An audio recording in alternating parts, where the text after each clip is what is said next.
the podcast where we break down the complexities of speaking English fluently and help you build confidence in your communication skills. I'm your host, Sarah, and today we're diving into something that many English learners struggle with: how to talk fluently. Whether you've been learning English for a few months or several years, fluency can sometimes feel like the most elusive goal. But by the end of this episode, you'll have concrete strategies to help you improve. Now, when we say fluency, what exactly are we talking about? Fluency isn't just about speaking fast or without mistakes. It's about being able to express yourself smoothly, understand others, and hold a conversation with ease. You know that feeling when you're trying to express something, but the words don't come quickly enough, and you get stuck. That's a common frustration, but it's one that you can overcome with practice, patience, and the right approach. So, whether you're preparing for an interview, want to engage in more meaningful conversations, or simply want to sound more natural, this podcast is for you. We'll cover everything from understanding native speakers to building your vocabulary and practicing consistently. What is fluency? Before we dive into tips and strategies, let's start by truly understanding what fluency means. Fluency is often misunderstood. People sometimes think that if they aren't speaking English perfectly, then they aren't fluent. But that's not true at all. Imagine you're having a conversation with someone in your native language. Do you always speak without pausing or making mistakes? Of course not. Even native speakers hesitate, correct themselves, and sometimes struggle to find the right words. The same thing applies to English. Fluency is more about flow. It's the ability to get your point across without breaking the rhythm of the conversation.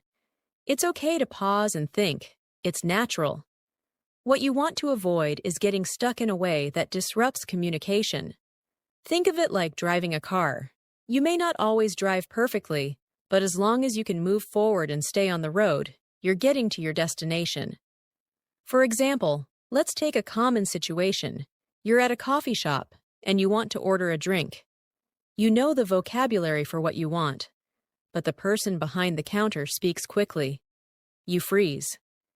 This isn't about your English ability. It's about confidence and comfort with the language. You know the words, but fluency means being able to respond naturally even when things don't go as expected. The role of vocabulary in fluency. Now that we've cleared up what fluency is, let's talk about one of the building blocks of fluency: vocabulary. Having a wide vocabulary is like having a well-stocked toolbox. When you have the right words, you can express yourself more easily. But how do you go about building that toolbox? First, let's talk about the importance of context. Learning vocabulary in isolation isn't very effective. You might know the word meticulous, for example, but if you've never seen it used in a sentence, you won't know how to use it yourself. Let me give you a more concrete example. Imagine you're reading an article about someone who is very careful and pays attention to every little detail. The word meticulous might be used to describe that person's work ethic. Now, when you use this word in your own speech, you'll know that it refers to being very careful and thorough. This is far more helpful than just memorizing a list of words. But it's not just about learning new words. It's about practicing them in context. A study once found that people who learned words in sentences remembered 30% more vocabulary after a week than those who learned words in isolation. So, the next time you learn a new word, try using it in a sentence right away. The importance of practice and repetition. Let's move on to practice, which is probably the most crucial part of becoming fluent. It's one thing to know the words, but you need to practice speaking regularly to make those words flow naturally. Now, when I say practice, I don't mean just repeating sentences or phrases. I'm talking about meaningful, consistent practice. One great way to practice is through shadowing. Shadowing is when you listen to a native speaker and try to repeat exactly what they say in real time. It forces you to focus not just on the words, but on the rhythm and flow of the language. Let me give you an example of how you might use shadowing in your daily routine. Let's say you're watching a video of a native English speaker on YouTube. Instead of just passively watching, you pause after every sentence and repeat what the person is saying. This exercise helps you mimic the natural speed and intonation of native speakers. Over time, your speech will become more fluid and natural. A study on language learners showed that those who practice speaking for just 30 minutes a day improved their fluency by 40% in 3 months. That's a significant improvement, and it shows the power of consistent practice. Overcoming the fear of making mistakes. One of the biggest barriers to fluency isn't your vocabulary or grammar. It's fear. Fear of making mistakes, fear of sounding silly, or fear of being judged by others. But here's the truth. Everyone makes mistakes when learning a language. Even advanced learners stumble from time to time. I've worked with many learners who were afraid to speak because they didn't want to say something wrong. But the truth is, the more you speak, the more confident you'll become. Mistakes are part of the learning process. In fact, they're essential. If you're not making mistakes, you're not challenging yourself enough. Let me share a story of a friend who was learning Spanish. He was terrified of making mistakes, so he would hardly speak in conversations. But once he started pushing past that fear and speaking more, his fluency improved dramatically. He realized that people didn't care if he made mistakes. They were just happy he was trying to communicate. So here's my advice. Embrace your mistakes. See them as opportunities to learn and improve. You'll find that your fluency improves much faster when you stop being afraid of getting things wrong. The power of listening to native speakers. Finally, let's talk about the power of listening.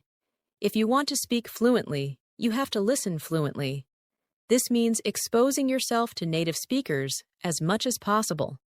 The more you listen to how native speakers talk, the more familiar you'll become with the natural flow of the language. I recommend finding a podcast, TV show, or YouTube channel that interests you and listening to it regularly. It doesn't have to be an educational show. Even entertainment works because the goal is to get used to the rhythm and vocabulary of native speech. Take my own YouTube channel, Easy English Talk, as an example. We focus on real conversations and dialogues, so you can hear how English is spoken naturally. Listening to real-life examples helps train your ear to understand faster speech, slang, and idiomatic expressions.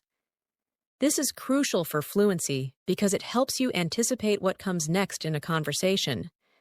In fact, research has shown that learners who regularly listen to native speakers improve their comprehension and speaking skills by 25% faster than those who don't. Fluency is not an unreachable goal. It's a journey that requires patience, practice, and persistence. By building your vocabulary, practicing consistently, embracing mistakes, and immersing yourself in listening to native speakers, you'll be well on your way to speaking English fluently. Remember, fluency isn't about perfection, it's about progress. Thank you for tuning in to Easy English Talk. If you found this episode helpful, make sure to subscribe and leave a review. And don't forget to check out our YouTube channel for more content that can help you on your journey to fluency. Keep practicing, keep speaking, and soon you'll notice the difference in your own conversations. Until next time, happy learning!